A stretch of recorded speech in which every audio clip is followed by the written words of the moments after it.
Modern danger has rules.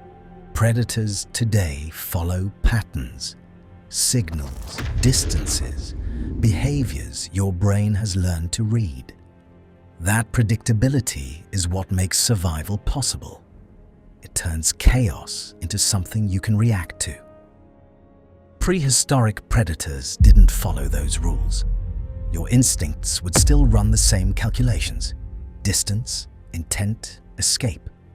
But the outputs would be wrong. The signals weren't there. The patterns didn't match. What looked safe wasn't safe. What looked distant wasn't far enough.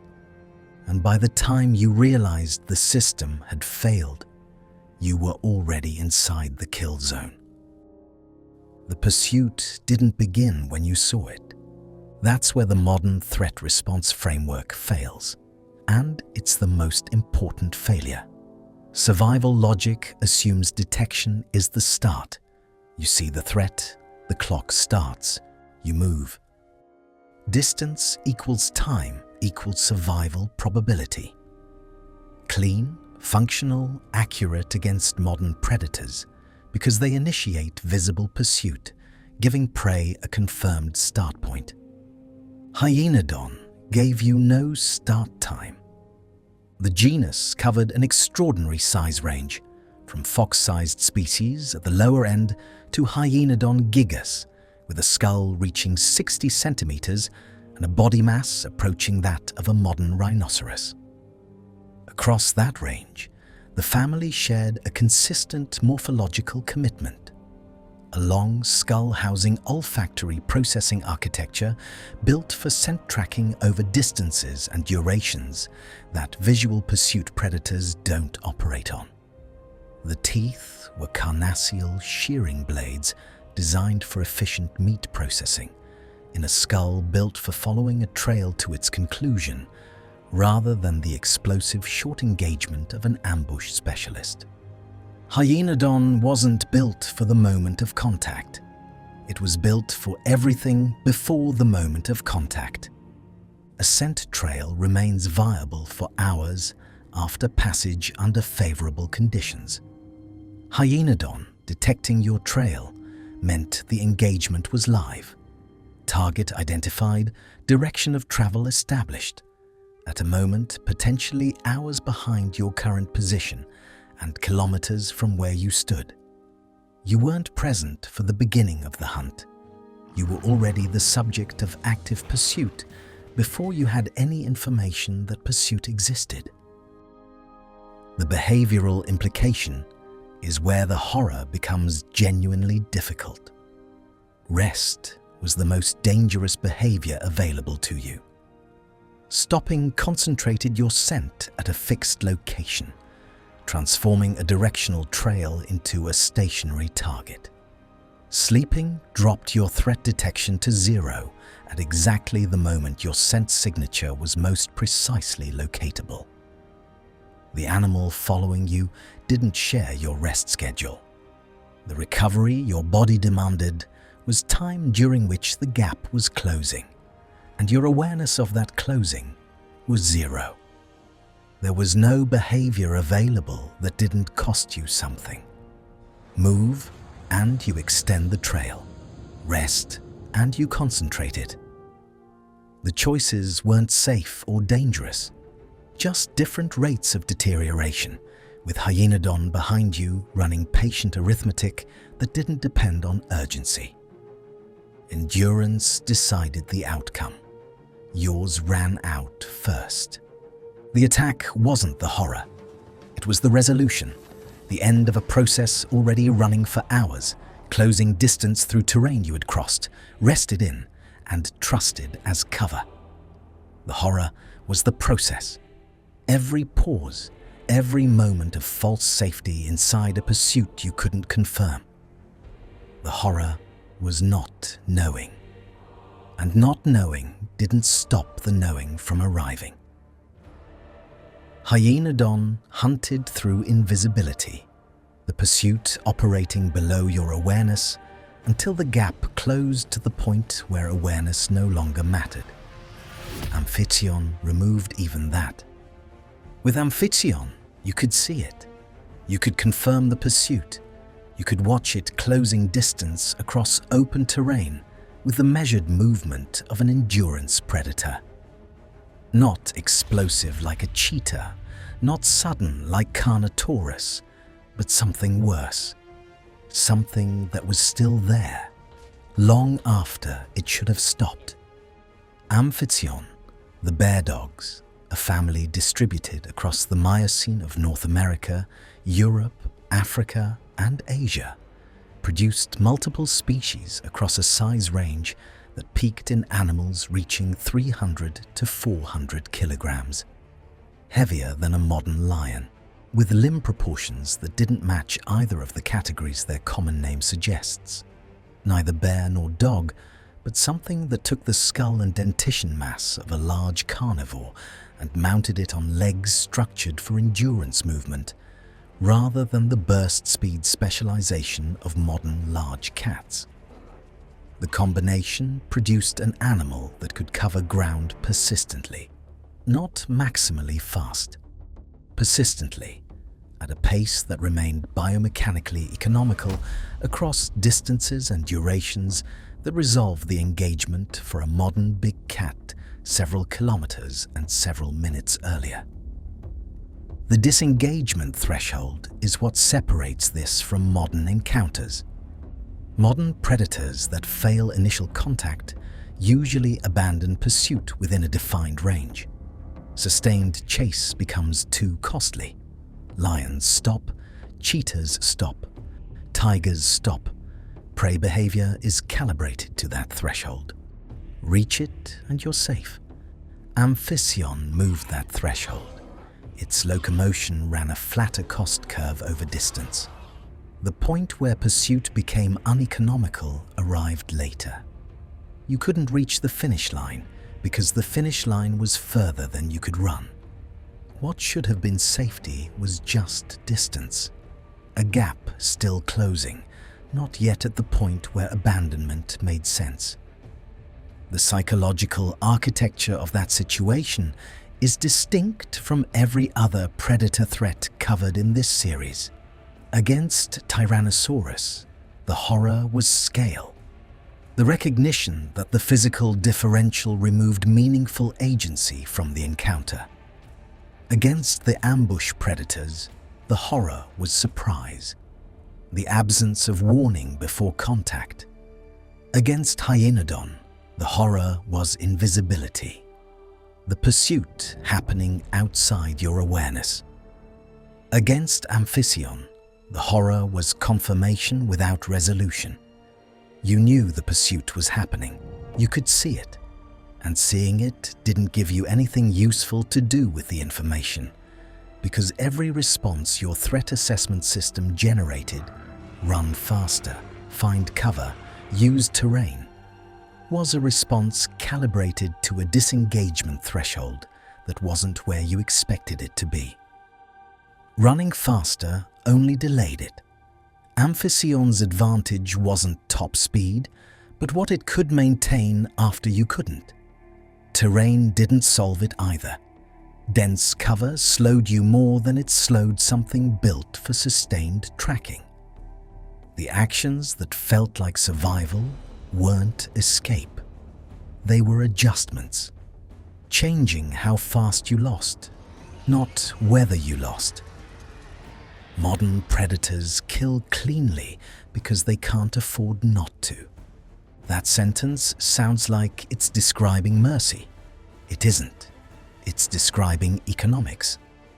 A lion that prolongs contact with a struggling prey animal risks a hoof impact that fractures a jaw and ends its ability to hunt. A wolf pack that extends an engagement beyond necessary damage risks injury distribution across multiple individuals, each injury representing a reduction in the pack's collective hunting capability. A crocodile that maintains surface contact with large thrashing prey risks limb damage from forces that, at scale, are genuinely dangerous to the predator. Efficiency isn't a choice, it's a constraint. enforced over millions of years until fast, decisive kills became dominant because anything else got predators hurt. Diodon shoshonensis wasn't operating under that constraint. Not fully. Not in the way the modern predator guild operates under it. The skull approached 90 centimeters in length. The dentition combined shearing capability with bone-crushing capacity in the same jaw. A combination modern mammals have generally abandoned in favor of specialization, because specialization is more efficient, and efficiency is what selection pressure toward clean kills produces. The jaw musculature attachment points indicate bite forces well beyond what selective predation requires.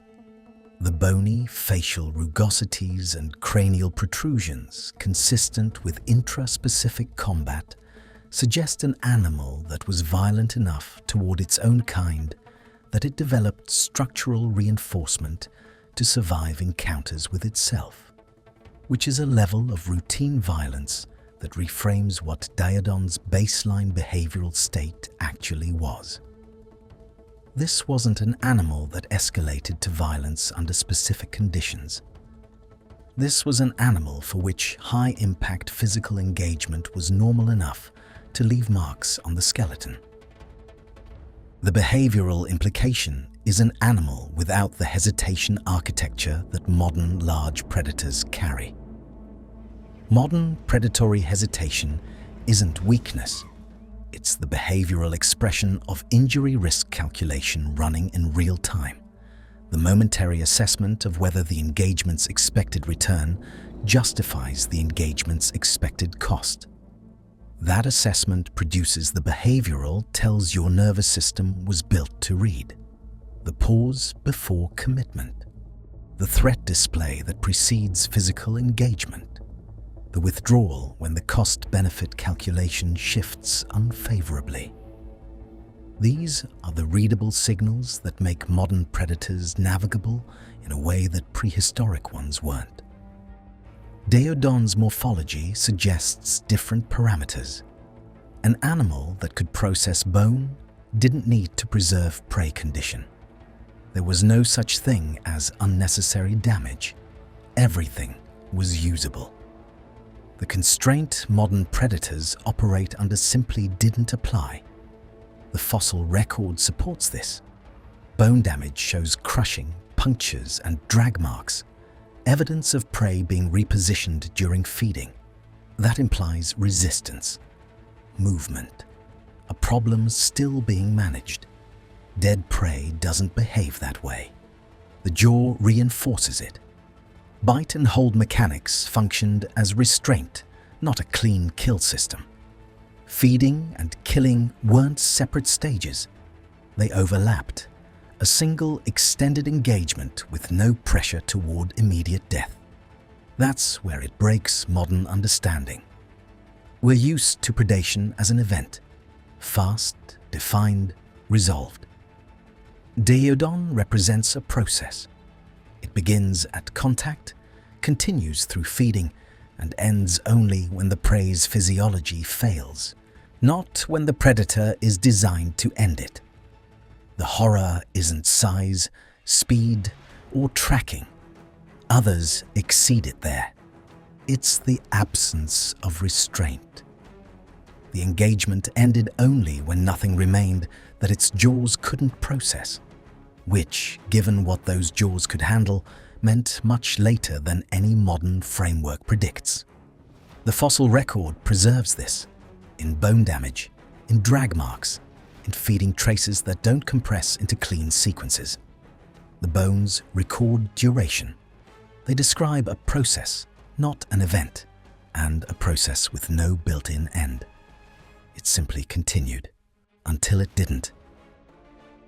The terror birds, a family of large flightless predatory birds distributed across South America from the Paleocene through the Pliocene, roughly 62 to 2 million years ago, produced their most extreme members in animals reaching 3 meters in height, with skulls approaching 70 centimeters built around a downward axe strike mechanic that biomechanical modeling has confirmed delivered blows with the force of a large theropod bite concentrated into a smaller contact area.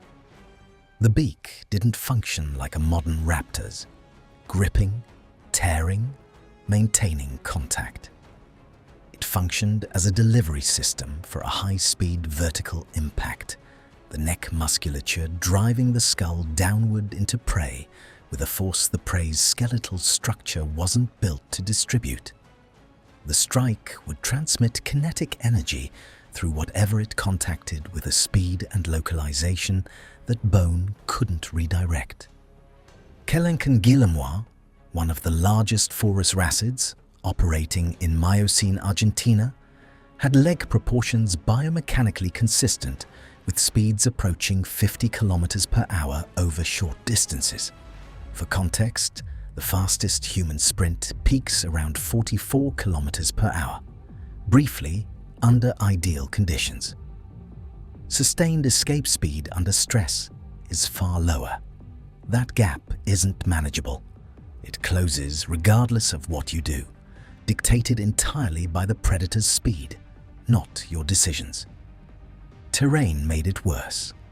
Dense vegetation slowed you more than it slowed an animal built for long strides. Open ground removed cover and amplified the speed advantage. Elevation changes favored a body built to cover distance efficiently. Every terrain variable worked against you in the same direction. Faster closure, less control. South America's isolation allowed this system to form. The continent was separated from North America for most of the Cenozoic. No land bridge, no exchange of large placental carnivores, no ecological competition from the mammalian predator guild that was developing across the northern continents simultaneously. The Forus racids occupied an ecological niche that was not contested by other apex predators. They held a vacancy and retained it without competitive pressure for tens of millions of years. The behavioral constraints that competition generates, the need to avoid injury from rival predators, the cost-benefit calculations that run differently when other apex predators are competing for the same prey base, weren't running in the same way. The terror birds were writing the behavioral rules for their ecosystem rather than operating within rules established by competing lineages. The specific horror of Kelenken or Titanis at full locomotor expression in open terrain is the elimination of the decision interval. Previous threats stretched time, hours of pursuit, extended engagements, slow deterioration. Terror birds collapsed it.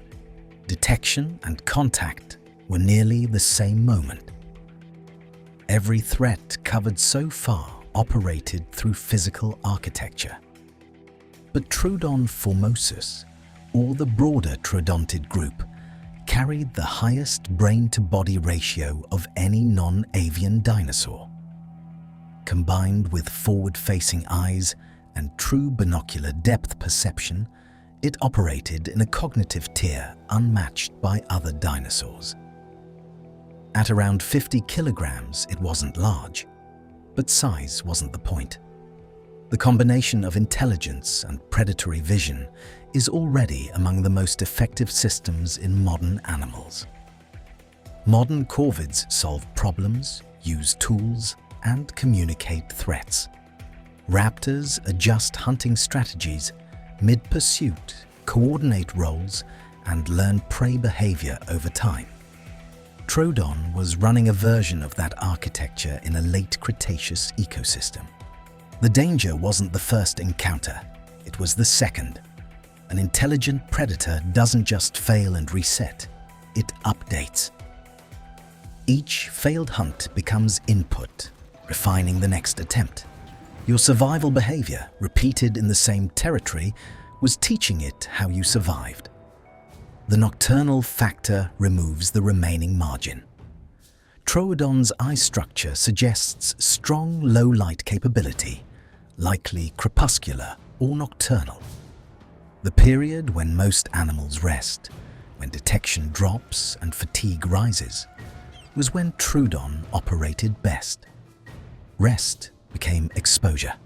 Darkness became its advantage. This is where intelligence shifts the threat entirely. With previous predators, understanding them could theoretically help. Against Troodon, that understanding ran both ways. And the side adapting faster had the advantage. You were learning the predator was learning you. The asymmetry wasn't physical, it was cognitive. And cognitive asymmetry doesn't produce clean, readable encounters. It produces outcomes that consistently go wrong.